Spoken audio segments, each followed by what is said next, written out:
Assalamualaikum warahmatullahi wabarakatuh. Perkenalkan, nama saya Risma Delisa, NPM 2231060294 dari Prodi Psikologi Islam UIN Raden Intan Lampung. Di sini saya akan membahas terkait hidup tanpa boros, membangun kebiasaan finansial sehat dengan self control.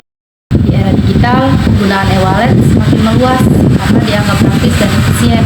Namun, kemudahan ini juga memicu perilaku pembelian impulsif, terutama di kalangan mahasiswa yang lekat dengan teknologi. Meskipun sebagian besar mahasiswa telah memiliki perencanaan keuangan, masih banyak yang melakukan pembelian di luar rencana. Hal ini menunjukkan perlunya kemampuan self-control untuk mengendalikan dorongan konsumtif akibat kemudahan dan manfaat yang ditawarkan oleh e-wallet.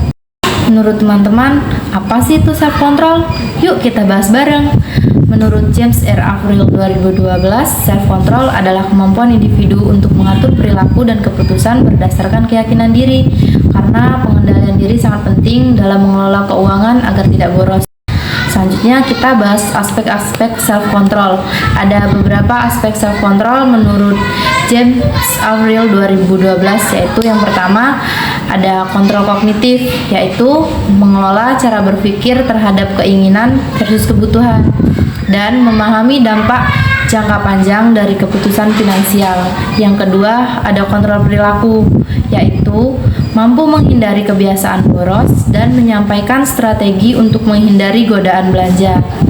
Yang ketiga, ada kontrol dalam mengambil keputusan, yaitu menimbang berbagai alternatif sebelum melakukan pembelian dan mampu membuat keputusan finansial yang bijak.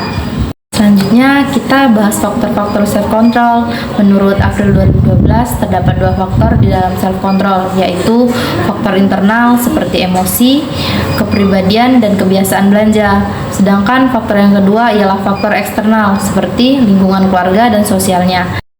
Selanjutnya di sini saya mau kasih tips and trick nih buat teman-teman tentang self-control ya. Yang pertama yaitu menghindari godaan atau kurangi pembelian impulsif. Yang kedua buat anggaran bulanan. Yang ketiga menabung, simpan uang sebelum membelanjakannya. Yang keempat catat semua pengeluaran harian. Yang kelima menjadi orang yang minimalis, yaitu fokus pada kebutuhan bukan keinginan. Berdasarkan pengalaman subjek saya, yaitu suatu hari saya melewati toko roti yang menjual brownies favorit saya. Saat itu saya sedang menjalani tantangan untuk tidak makan makanan manis selama sebulan. Godaan masuk ke toko tersebut sangat kuat sih, tapi saya mengingat kembali tujuan dan usaha yang sudah saya lakukan. Setelah beberapa detik bimbang, saya memilih berjalan menjauh meskipun berat. Saya merasa bangga karena berhasil menahan diri. Saat itu saya sadar self-control dan tantangan untuk memilih yang terbaik untuk diri sendiri dalam jangka panjang adalah hal yang baik. Selanjutnya di sini kita akan membahas penelitian terdahulu yang telah saya baca. Yang pertama yaitu penelitian tentang pengaruh self-control terhadap agresif verbal pada mahasiswa di media sosial, menunjukkan bahwa self-control berpengaruh negatif secara signifikan terhadap perilaku agresif verbal pada mahasiswa pengguna media sosial. Semakin tinggi tingkat self-control, maka semakin rendah kecenderungan mahasiswa melakukan agresi verbal. Hasil analisis regresi menunjukkan kontribusi self-control sebesar 16,5% terhadap agresi verbal dengan koefisien pengaruh min 0,294. Artinya kontrol diri yang baik dapat membantu mahasiswa menghindari perilaku verbal yang menyakiti orang lain di media sosial.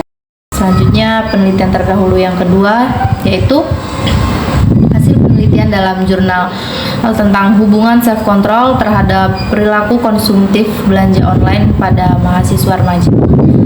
Hasilnya menunjukkan bahwa terdapat hubungan negatif sangat signifikan antara self-control dan perilaku konsumtif belanja online dengan nilai korelasi sebesar 0,983 dan signifikan P sama dengan 0,000. Penelitian ini menyimpulkan bahwa semakin tinggi tingkat self-control mahasiswa, maka semakin rendah perilaku konsumtif mereka dalam belanja online, dan begitu pun sebaliknya.